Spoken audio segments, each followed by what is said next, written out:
역대하 34장. 요시야는 8세의 왕이 됐고 예루살렘에서 31년 동안 다스렸습니다. 요시야는 여호와의 눈앞에 올바르게 행동했고 그 조상 다윗의 길을 걸어 좌우로 치우치지 않았습니다. 그가 다스린 지 8년째 되던 아직 어릴 때 요시야는 그의 조상 다윗의 하나님을 찾았습니다. 그가 다스리던 12년에 그는 유다와 예루살렘에서 산당과 아세라상과 조각해 만든 우상들과 부어 만든 형상들을 없앴습니다. 요시야 앞에서 백성들이 바알의 제단들을 부수었고 그 위에 있던 분향단들을 산산조각 냈으며 아세라상과 우상과 새긴 우상들을 깨뜨렸습니다. 요시야는 이것들을 산산조각 내 그것들의 희생제물을 드리던 사람들의 무덤에 뿌렸습니다. 요시야는 그 제사장들의 뼈들을 그들의 제단에서 태워 유다와 예루살렘을 깨끗하게 했습니다. 므낫세, 에브라임, 시므온 성들과 납달리까지 그 주변의 폐허가 된 곳에서 그렇게 했습니다.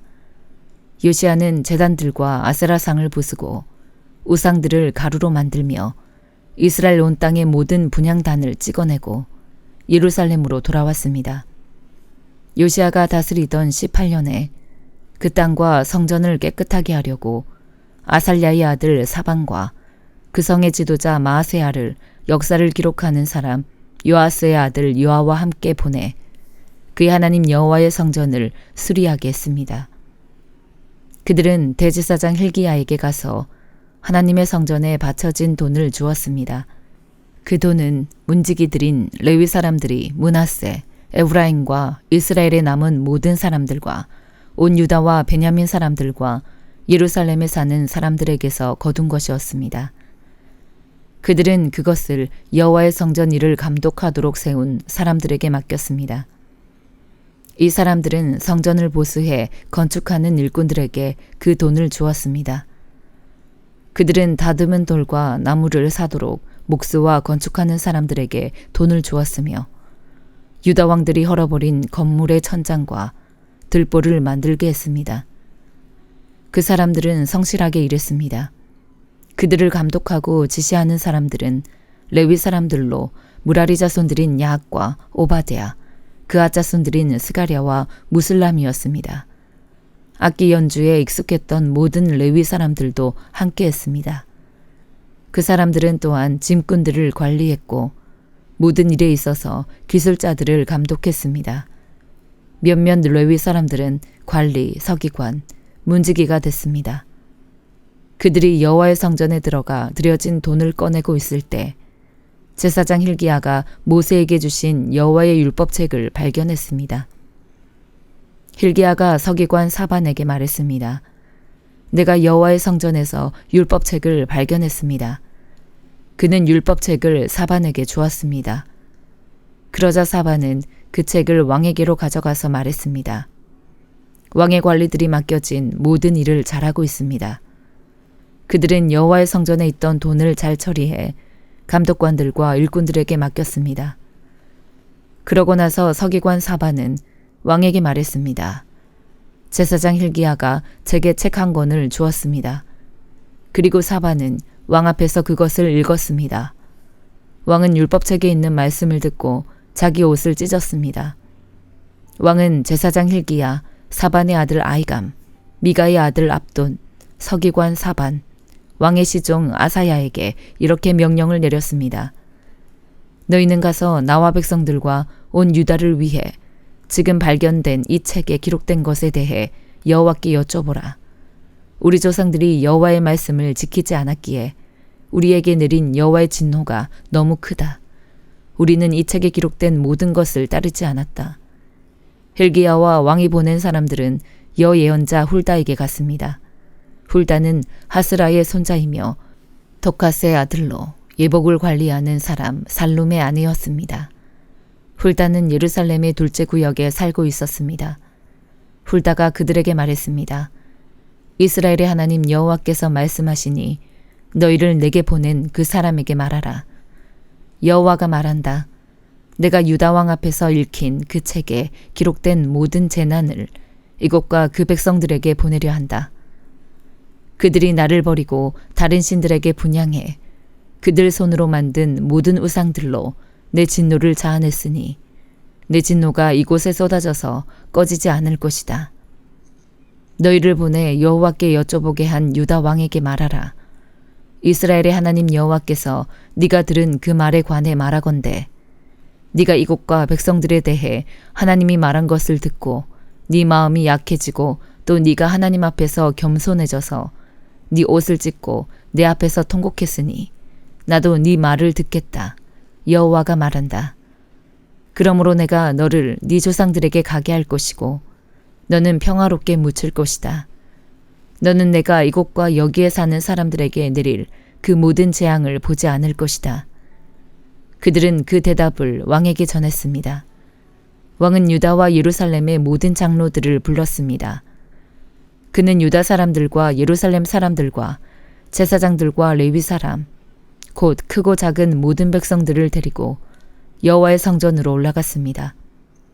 그는 여호와의 성전에서 발견된 그 언약책의 모든 말씀을 크게 읽어 들려주었습니다. 왕은 기둥에 기대 서서 여호와 앞에서 그 언약을 새롭게 세워 여호와를 따르고 그분의 계명과 증거와 규례를 온 마음과 온 영혼을 다해 지키고 이 책에 기록된 그 언약의 말씀에 순종하기로 했습니다. 그리고 왕은 예루살렘과 베냐민 사람들도 이 언약을 하게 했습니다. 예루살렘 백성들은 하나님, 곧 그들의 조상들의 하나님의 언약을 쫓아 행했습니다.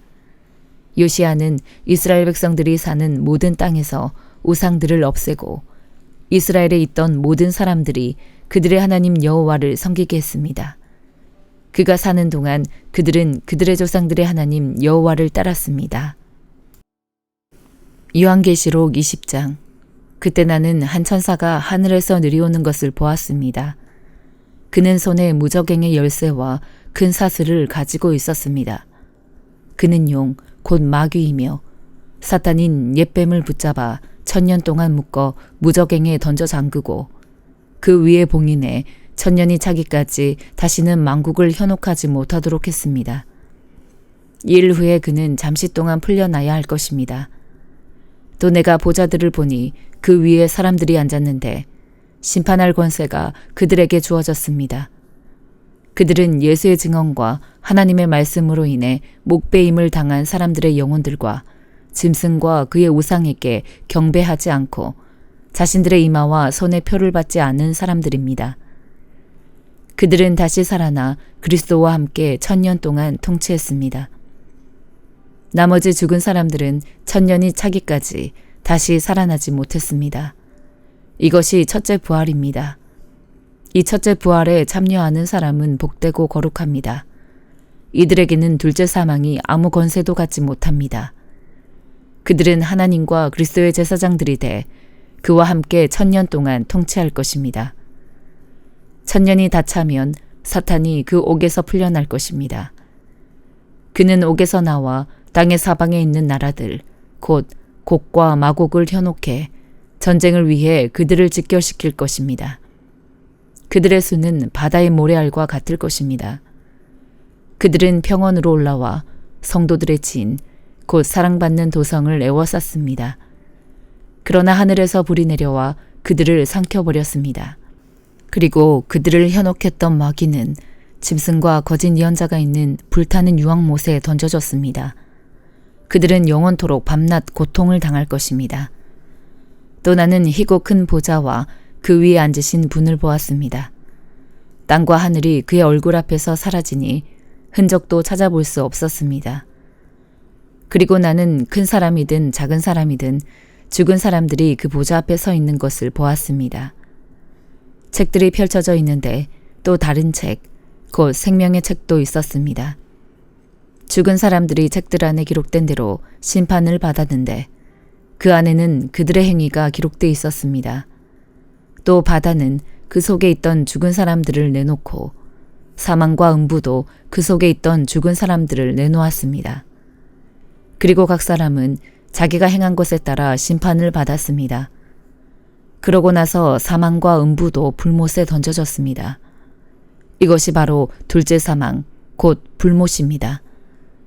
누구든지 그 이름이 생명책에 기록되지 않은 사람은 이 불못에 던져졌습니다.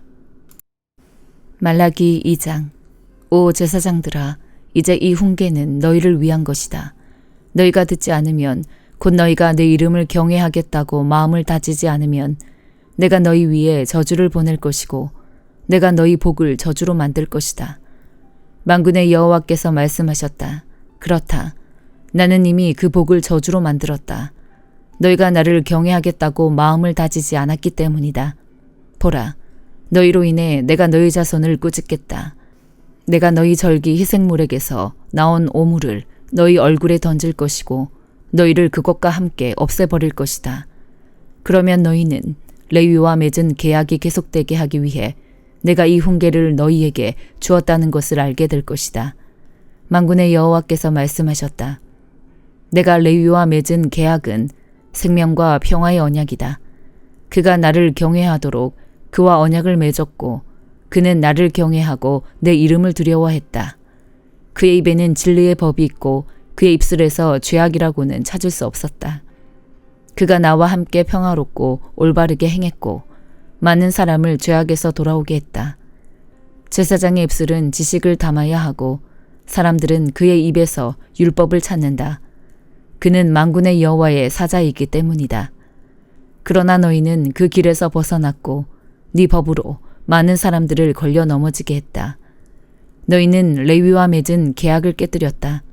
만군의 여호와께서 말씀하셨다. 그러므로 내가 너희로 모든 백성들 앞에서 멸시당하고 천대받게 하겠다.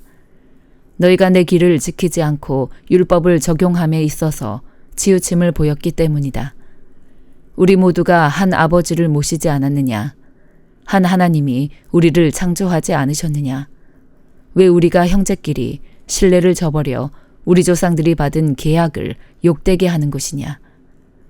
유다가 신의를 저버렸고 이스라엘과 예루살렘에서 역겨운 일을 저질렀다. 유다가 여호와께서 사랑하시는 그 성소를 더럽혔고 이방신을 섬기는 여자들과 결혼했다. 이 일을 하는 사람은 증인이든 보증인이든 만군의 여호와께 제물을 갖다 바치는 사람이든 여호와께서 야곱의 장막에서 쫓아내실 것이다. 너희가 저지른 또 다른 일이 있다. 그분이 더 이상 너희 재물을 생각하지 않으시고 너희 손에서 나온 것들을 기쁘게 받지 않으신다고 여호와의 제단을 눈물과 통곡과 울부짖음으로 덮었다. 너희는 왜라고 묻는다. 이는 너와 네가 어려서 얻은 아내 사이에 여호와께서 증인이 되시기 때문이다. 그녀가 네 동반자이며 너와 언약으로 맺어진 아내임에도 불구하고 네가 신의를 저버렸기 때문이다. 여호와께서 하나가 되게 하시지 않았느냐? 그분이 남은 영이 없어서 그러셨느냐? 그렇다면 왜 하나이겠느냐? 경건한 씨를 찾으시려는 것이다. 그러니 네 영을 잘 지키고 네가 어려서 결혼한 아내에게 신의를 저버리지 마라. 이스라엘의 하나님 여호와께서 말씀하셨다. 나는 이혼하는 것을 싫어한다. 그의 옷을 폭력으로 덮는 것도 싫어한다. 만군의 여호와께서 말씀하셨다. 그러니 너희 마음을 잘 지키고 신의를 저버리지 말라. 너희가 말로 여호와를 괴롭게 하고도 우리가 어떻게 그분을 피곤하게 했습니까 하는구나. 너희는 악을 행하는 사람마다 여호와께서 좋게 보시고 그분께서 기뻐하신다라고 말하며 공의의 하나님께서 어디 계시냐라고 말한다. 요한복음 19장. 그러자 빌라도는 예수를 데려다가 채찍질했습니다. 병사들은 과시관을 엮어 예수의 머리에 씌우고 자주색 옷을 입힌 뒤에 가까이 다가가서 유대 사람의 왕 만세하고 소리치며 손바닥으로 얼굴을 때렸습니다. 빌라도는 다시 밖으로 나와 유대 사람들에게 말했습니다. 보라, 내가 예수를 너희들 앞에 데려오겠다. 이는 그에게서 아무 죄도 찾지 못한 것을 너희에게도 알게 하려는 것이다. 예수께서 과시관을 쓰고 자주색 옷을 입고 밖으로 나오자 빌라도가 그들에게 말했습니다. 보라, 이 사람이다. 대제사장들과 경비병들은 예수를 보자 크게 소리쳤습니다. 십자가에 못 박으시오. 십자가에 못 박으시오. 빌라도가 대답했습니다. 너희들이 이 사람을 데려다가 십자가에 못 박으라. 나는 그에게서 아무 죄도 찾아낼 수가 없다. 유대 사람들이 빌라도에게 말했습니다. 우리에게 법이 있는데 그 법에 따르면 이 사람은 마땅히 죽어야 합니다. 그가 자기 자신을 가리켜 하나님의 아들이라고 했기 때문입니다. 빌라도는 이 말을 듣고 더욱 두려워서 관저 안으로 다시 되돌아갔습니다. 빌라도가 예수께 물었습니다. 네가 어디서 왔느냐? 그러나 예수께서는 아무 대답도 하지 않으셨습니다. 그러자 빌라도가 예수께 말했습니다. 내게 말하지 않을 작정이냐? 내가 너를 놓아줄 권한도 있고 십자가에 못 박을 권한도 있다는 것을 알지 못하느냐? 예수께서 빌라도에게 대답하셨습니다. 위에서 주지 않으셨더라면 네가 나를 해칠 아무런 권한도 없었을 것이다. 그러므로 나를 너에게 넘겨준 사람의 죄는 더 크다. 이 말을 듣고 빌라도는 예수를 놓아주려고 힘을 썼습니다. 그러나 유대 사람들은 소리쳤습니다. 이 사람을 놓아주면 총독님은 가이사의 충신이 아닙니다. 누구든지 자기 자신을 왕이라고 하는 사람은 황제를 반역하는 자입니다. 빌라도는 이 말을 듣고 예수를 끌고 나와서 돌판, 히브리 말로는 가바다라 불리는 곳에 마련된 재판석에 앉았습니다. 이날은 유월절의 예비일이었고 시간은 난 12시쯤이었습니다. 빌라도가 유대 사람들에게 말했습니다. 보라, 너희들의 왕이다. 그러자 그들이 소리쳤습니다. 없애버리시오. 없애버리시오. 십자가에 못 박으시오. 빌라도가 그들에게 물었습니다. 너희들의 왕을 십자가에 못 박으란 말이냐? 대제사장들이 대답했습니다. 우리에게는 가이사 말고는 다른 왕이 없습니다. 마침내 빌라도는 예수를 십자가에 못 박도록 그들에게 넘겨주었습니다. 예수는 자기의 십자가를 지시고 해골, 히브리 말로 골고다라는 곳으로 가셨습니다. 거기에서 그들이 예수를 십자가에 못 박았습니다. 그리고 다른 두 사람도 예수의 양쪽에 각각 한 사람씩 못 박았습니다. 빌라도는 또한 명패도 써서 십자가 위에 붙였습니다. 그 명패에는 유대 사람의 왕 나사렛 예수라고 씌어 있었습니다. 예수께서 십자가에 못 박히신 곳이 예루살렘 성 가까이에 있었습니다. 또 그 명패가 히브리어와 라틴어와 그리스어로 각각 쓰였기 때문에 많은 유대 사람들이 이 명패를 읽었습니다. 그러자 유대 사람의 대제사장들이 빌라도에게 말했습니다. 유대 사람의 왕이라고 쓰지 말고 자칭 유대 사람의 왕이라고 써주십시오. 빌라도가 대답했습니다. 나는 내가 쓸 것을 썼다. 군인들은 예수를 십자가에 못 박고 예수의 옷을 넷으로 나눠 각각 하나씩 갖고는 속옷까지 가져갔습니다. 이 속옷은 이음새 없이 위에서 아래까지 통으로 짠 것이었습니다. 그들이 서로 말했습니다. 이것을 찢지 말고 누가 가질지 제비를 뽑자. 이것은 성경 말씀을 이루려는 것이었습니다. 그들이 내 겉옷을 나눠가지고 내 속옷을 놓고 제비를 뽑았다. 예수의 십자가 곁에는 예수의 어머니와 이모와 글로바의 아내 마리아와 막달라 마리아가 서 있었습니다. 예수께서는 자기의 어머니와 그 곁에 사랑하는 제자가 서 있는 것을 보시고 어머니에게 말씀하셨습니다. 어머니, 보십시오. 당신의 아들입니다. 그리고 그 제자에게는 보아라, 네 어머니다라고 말씀하셨습니다. 그때부터 그 제자는 예수의 어머니를 자기 집에 모셨습니다. 이후에 예수께서 모든 것이 이루어진 것을 아시고 성경을 이루려고 말씀하셨습니다. 내가 목마르다. 거기 신 포도주가 담긴 그릇이 있어서 그들은 해면에 포도주를 흠뻑 적신 후 우슬초 줄기에 매달아 올려 예수의 입에 갖다 대었습니다. 예수께서 신 포도주를 받으시고 말씀하셨습니다. 다 이루었다. 그리고 예수께서는 머리를 떨구시고 숨을 거두셨습니다. 그날은 예비일이었고 그 다음 날은 특별한 안식일이었습니다. 유대 사람들은 안식일에 시체를 십자가에 매달아 두고 싶지 않았기 때문에 빌라도에게 시체의 다리를 꺾어서 내려달라고 요구했습니다. 그래서 로마 군인들이 와서 예수와 함께 십자가에 달린 한 사람의 다리를 꺾었고 뒤이어 다른 사람의 다리를 꺾었습니다. 그러나 예수께 와서는 이미 죽으신 것을 보고 다리를 꺾지 않았습니다. 대신에 그중 한 군인이 창으로 예수의 옆구리를 찔렀습니다. 그러자 피와 물이 쏟아져 나왔습니다. 이는 그 일을 본 사람이 증언한 것입니다. 그의 증언은 참되며 그는 자신의 말이 진실하다는 것을 알고 있습니다. 그는 여러분도 믿게 하려고 증언하는 것입니다. 이런 일이 일어난 것은 그 뼈가 하나도 꺾이지 않을 것이다라고 한 성경을 이루려는 것이었습니다. 또 다른 성경에서도 말했습니다. 그들은 자기들이 찌른 사람을 쳐다보게 될 것이다. 이 일이 있은 후 아리마대 사람 요셉이 빌라도에게 예수의 시신을 내어달라고 간청했습니다. 요셉은 예수의 제자이면서도 유대 사람의 지도자들이 두려워 그 사실을 숨기고 있었습니다. 빌라도가 허락하자 요셉은 가서 예수의 시신을 내렸습니다. 또 전에 밤중에 예수를 찾아갔던 니고데모도 모략에 침향을 섞은 것을 100리트라 정도 가져왔습니다. 이 두 사람은 예수의 시신을 모셔다가 유대 사람의 장례 관례에 따라 향품과 함께 고운 삼배로 쌌습니다. 예수께서 십자가에 못 박히신 곳에 동산이 있었는데 그 동산에는 아직 사람을 매장한 일이 없는 새 무덤이 하나 있었습니다. 그날은 유대 사람들의 예비일이었고 그 무덤도 가까이 있었기 때문에 요셉과 니고데모는 예수의 시신을 그곳에 모셨습니다. 아멘.